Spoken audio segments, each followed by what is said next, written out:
Hello student, स्वागत है आज आपका अपनी क्लास में। अभी हम एक्सरसाइज 6.1 का 5th क्वेश्चन देखेंगे क्लास 9th के लिए।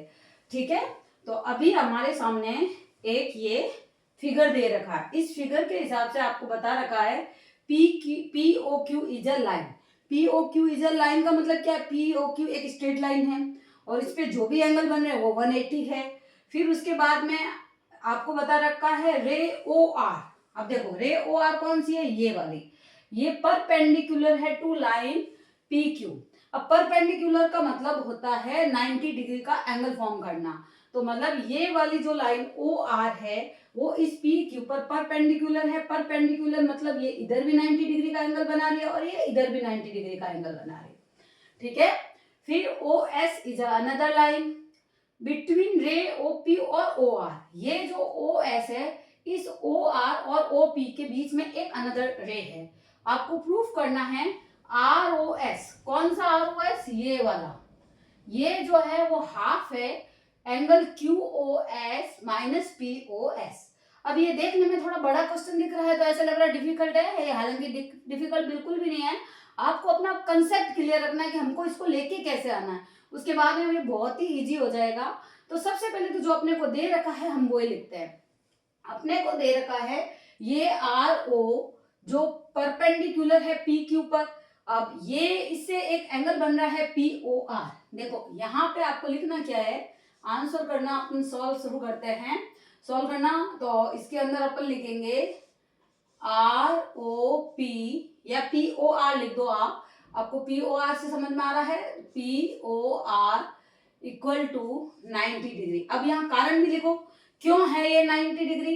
क्योंकि आर ओ जो है आर ओ परपेंडिकुलर है पी क्यू पर। ये जो साइन होता है ना, इस साइन का मतलब ही 90 डिग्री का एंगल होता है। और अभी आपके पास में ये आ गया। अब इस पी ओ आर ये बनी किस किसी से? ये एक तो ये वाला एंगल और एक ये वाला एंगल। तो हम इसके लिए दोनों के लिए लिखते हैं कि R O S plus S O P, ये दोनों मिलके यही वाला एंगल बनाते हैं। अब अपने को आर ओ एस यहाँ चाहिए तो मैंने आर ओ एस को इधर रख दिया और 90 माइनस पी ओ एस या एस ओ पी जो भी आपको लिखना है ये बना दी हमने इक्वेशन नंबर 1। ठीक है, आर ओ एस की इस साइड से वैल्यू निकाल दी। अब अपने को दूसरी साइड जाना है। दूसरी साइड में आपको देखो इस साइड में आपको ये वाला एंगल भी चाहिए और ये वाला एंगल पूरा वाला भी चाहिए क्योंकि इसका नाम आ रहा है देखो Q O S. Q O S कौन सा? ये वाला एंगल है। तो अब आप क्या लिखेंगे इन फिगर? हमको क्या दिख रहा है कि angle Q O S equal to है क्यू ओ एस ये इक्वल है किसके बराबर? R O S plus R O Q लिख दिया। अब आर ओ क्यू अपने को पता है, वो पहले से ही बता रखा। आर ओ क्यू परपेंडिकुलर है, ये आर ओ परपेंडिकुलर है पी क्यू पर। तो ये वाला एंगल पहले से ही पता कि 90 डिग्री का है। तो आप यहाँ क्या लिखेंगे? आर ओ एस तो वैसे ही लिखना है और इस आर ओ क्यू की जगह आपको 90 डिग्री लिख देना है और ये आपके क्यू ओ एस वैसा का वैसा। अब अपने को निकालना क्या है? अपने को यहाँ आप चाहो तो ये जो आर ओ एस है इस आर ओ एस और ये वाला आर ओ एस अपने को मतलब दोनों चाहिए। तो इस आर ओ एस का यहाँ से वैल्यू निकालते हैं। क्या निकालते हैं? देखो क्यू ओ एस माइनस का इधर ले जाते हैं 90 डिग्री और ये हो जाता है आपके आर ओ एस। ये इक्वेशन नंबर 2 हो जाती है। ठीक है, अब ये इक्वेशन नंबर 1 और ये इक्वेशन नंबर 2। अब ये इसको इस तरीके से लिख देते हैं। इसको वापस से आर ओ एस को इधर लाके थोड़ा इजी हो जाता है समझने में। Q O S minus 90 degree, ये आपकी इक्वेशन नंबर 1 और ये इक्वेशन नंबर 2। अब क्या करना है? ये आर ओ एस ये भी आर ओ एस। अब आर ओ एस अपने को वैसे भी आर ओ एस चाहिए। तो अपन इक्वेशन नंबर 1 और 2 को क्या करेंगे? ऐड करेंगे। हमको अपना आंसर लेके आना है तो हम यहाँ लिखेंगे add equation number 1 and equation number 2। अब देखो आर ओ एस नीचे भी आर ओ एस दोनों साइड है। इसमें तो है 90 माइनस पी ओ एस और इधर है Q O S minus 90 degree. हमने इन दोनों को क्या कर दिया? प्लस कर दिया। अब ROS तो क्या हो गए 2 ROS, इधर ये 1 प्लस का 90 1 माइनस का 90, आप सीधा इसको काट सकते हैं। आपके पास में आंसर जो है वो QoS माइनस PoS बचा है। ये QoS और ये माइनस PoS हमने इनको ऐड कर दिया, यही आएगा, दोनों अलग अलग चीज है तो ऐसे ही लिखा जाएगा। अब ये जो 2 है एंगल ROS, ये 2 क्या हो जाएगा इस साइड आ जाएगा और ये नीचे आ जाएगा, ऐसे डिवीजन में लग जाएगा, तो QoS माइनस PoS। अब देखो अपन क्वेश्चन देखो, QoS माइनस PoS इधर आ रहा है, आगे हाफ है आ रहा है और सामने ROS निकल रहा है। अब यहाँ PoS की जगह SOP लिख दे तो कोई प्रॉब्लम नहीं है, लेकिन अपने को जैसे चलना है हम वैसे लिखे चलते हैं, ठीक है। तो अभी हमको जो क्वेश्चन बहुत बड़ा दिख रहा था, हार्ड दिख रहा था, तो देखो बहुत ही इजी तरीके से सॉल्व हो गया। बस इसको करने का एक तरीका होना चाहिए कि हमको इसको लेके कैसे आना, अपना कंसेप्ट क्लियर होना चाहिए। तो यहाँ पर आपको सीधा सीधा करना है, कुछ नहीं करना है। पहले ये वाला जो एंगल है इन दोनों का सम लिख दीजिए और ROS निकाल दीजिए, फिर ये वाला एंगल लेना QoS, फिर ये लिया, फिर इसको और इसको सम में बता दिया, फिर अपने पास में 2 इक्वेशन बन जाती है। दोनों इक्वेशन को आपको ऐड कर देना और ऐड करने के बाद में अपना आंसर आ जाता है। तो क्वेश्चन समझ में आया है, तो हम इसके आगे वाला क्वेश्चन करते हैं नेक्स्ट पेज पे।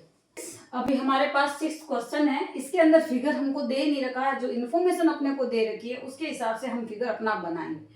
आपको दे रखा है it is given that angle XYZ equal to है आपके पास में 64 डिग्री, और XY को अगर प्रोड्यूस्ड किया जाए पॉइंट P तक, आपको यहाँ and XY is produced two point P। तो देखो पहले तो क्या बनाना है, आपको एक एंगल बनाना है, ठीक है। नाम क्या है इस एंगल का, XYZ, ये X और ये Y, ठीक है, और ये X यहाँ रखते हैं आगे अपने, ये है X और ये Y, ये अपने पास में 64 डिग्री दे रखा है एक एंगल, और XY को हमने प्रोड्यूस्ड किया है P तक, और ये XYZ अपना ये एंगल है। देखो जो इन्फॉर्मेशन दे रखी है उसके हिसाब से बनाया। XYZ एक एंगल है, उसका वैल्यू अपने को दे रखी है उसकी, वो 64 डिग्री है। XY को आपको प्रोड्यूस्ड करना है P तक, हमने एक पॉइंट P तक इसको बढ़ा दिया है, ठीक है। उसके बाद में आपको बताना इफ रे YQ, एक रे है जो Y से शुरू हो रही है, YQ बाइसेक्ट एंगल ZYP। देखो एंगल ZYP कौन सा है, ZY और P, और जो रे है वो Y से शुरू हो रही है, वो ये जो रे है इसका नाम है YQ, मतलब यहाँ हमको Q रखना है।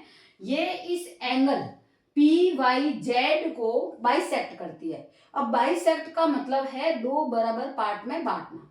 अब 2 बराबर बांटना मतलब ये जो एंगल और ये जो एंगल आपके पास बना है दोनों इक्वल है, जैसे हम इसको A दे देते हैं तो ये भी A होगा, ठीक है। अब आपको पूछा है कि एंगल XYQ, अब देखो एंगल XYQ कौन सा है, XY और Q, मतलब ये वाला एंगल, एक तो ये वाला एंगल, और रेफ्लेक्स निकालना है QYP, QY और P का।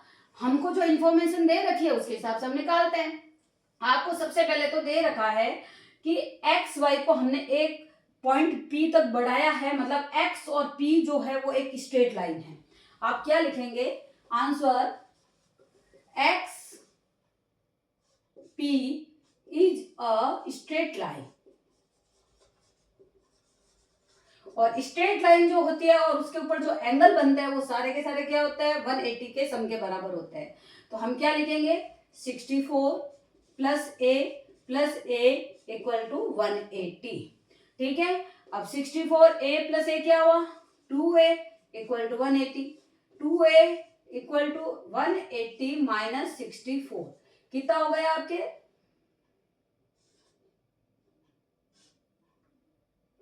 116 डिग्री। अब A की वैल्यू क्या हो गई, A की वैल्यू हो गई 116/2, तो कितना हो गया 58 डिग्री, मतलब A की जो वैल्यू आई है वो है 58 डिग्री। ये दोनों आपके 58 का बन गया है। अब आपको पूछा क्या है XY की वैल्यू, X Y और Q, X Y Q कौन सा, देखो X Y और Q ये जो है वो 64 और A मतलब 58 के बराबर है, तो आप क्या लिखेंगे 64 प्लस 58 ये है आपके 112 के बराबर। अब आपको पूछा है रेफ्लेक्स। रेफ्लेक्स का मतलब समझते हैं ना, जैसे अपने को पूछा क्या है, क्यू वाई पी।